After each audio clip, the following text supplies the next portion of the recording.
حضور پیارے حضور میرا سوال تھا کہ میں خبروں میں پڑھ رہا تھا کہ نیدرلینڈز میں انہیں برقع بین کرنے کا سوچ رہے ہیں وہ. کہاں؟ نیدرلینڈز میں.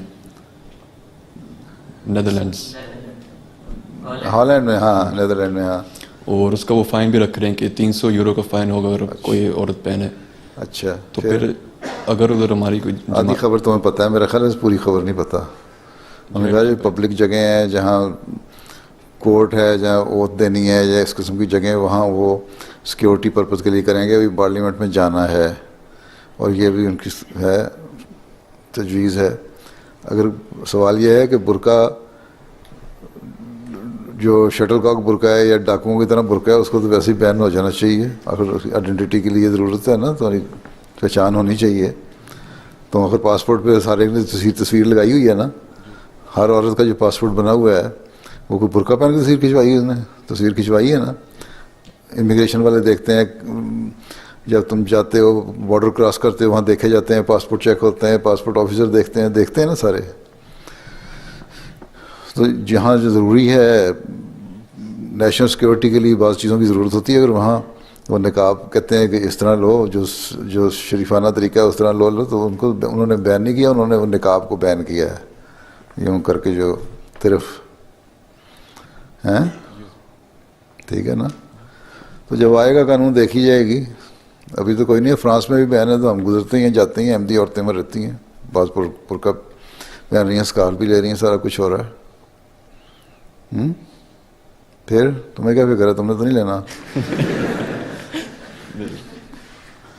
ہیں؟ نہیں حضور. شادی ہو گئی؟ نہیں حضور. بیوی بھی ہے نہیں، پھر کیا فرق ہے؟ اور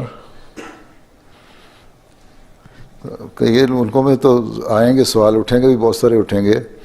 وہاں کینیڈا میں بھی جو پہلی رولنگ پارٹی تھی، جو اب اپوزیشن ہے، جس کے پرائم منسٹر اسٹیفن ہارپر اچھے تعلقات ہم سے رکھتا تھا، مجھ سے بھی تعلق اچھے رکھے ہوئے ہیں، ابھی بھی کیلگری کے فنکشن پہ بھی آیا ہوا تھا. وہ جب پارٹی ہار گئی تو اس نے ریزائن کر دیا. اب ان کے وہاں پارٹی لیڈر کے لیے الیکشن ہونے ہیں. ان میں سے بھی ایک پارٹی، اس میں سے ایک آدمی، ایک عورت ہے میرا خیال بن، وہ اس نے یہی اعلان کیا کہ میں پارٹی لیڈر بنوں گی تو میں مسلمانوں پہ پردہ اور حجاب بین کر دوں گی، اور پتہ نہیں مسجدوں کو اس طرح بنا دوں گی، اور کچھ ایسی باتیں کی تھیں. تو اس پہ وہاں بھی اس قسم کی باتیں شروع ہو گئی ہیں. بلکہ یہاں آیا ہوا تو اسٹیفن ہارپر جو پرائم منسٹر ایکس، اس کو میں نے کہا کہ تم تو ریزائن کر دیا، تمہارے جو یہ لیڈر کھڑے ہو رہے ہیں اس قسم کے پاگل کھڑے ہو رہے ہیں. تو کہتا نہیں میرا نہیں خیال کہ یہ صرف الیکشن کے طور پہ وہ اپنا اس نے دیا ہوا ہے، مجھے نہیں خیال کہ اس بات پہ یقین بھی رکھتی ہے وہ، یا کرے گی بھی. لیکن بہرحال اس سے اندر کا ظاہر ہو جاتا ہے. ان سے جتنے مرضی اچھے تعلقات ہوں، تمہیں سمجھتے ہوں اور تمہارے دوست بھی ہوں، تب بھی ان کا اندرونہ ظاہر ہو جاتا ہے.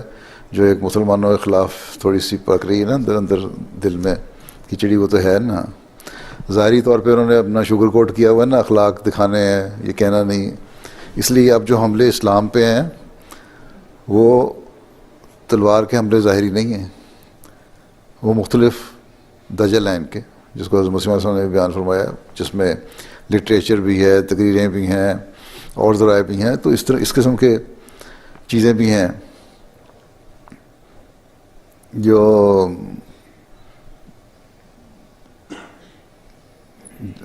حملے اس طرح ہوتے ہیں. تو اس لیے اس کو اسی طریقے سے ہم نے بھی ہینڈل کرنا ہے، وہی جواب دینا. ظاہری طور پہ تو آئیں گے، اگر ہم ان کی اس بات کا سختی سے جواب دیں گے تو کہہ دیں گے دیکھو ہم نہیں کہتے اسلام ہے شدت پسند. تو جو ہتھیار وہ استعمال کریں، یہ اصولی بات حضرت مسیح نے فرما دی ہے، صرف لٹریچر کے بارے میں نہیں، اصولی بات ہے یہ کہ جو دشمن ہتھیار استعمال کر رہے ہیں تو انہیں وہی ہتھیار استعمال کرنا ہے. اگر وہ پیار سے یا طریقے سے سیاسی رنگ میں حملہ کرنے کی کوشش کر رہے ہیں تو ہم نے بھی ویسے ہی حملے کرنے ہیں. الحرب خطۃ ہیں، داؤ پیچ یہاں یہی ہے لڑائی میں.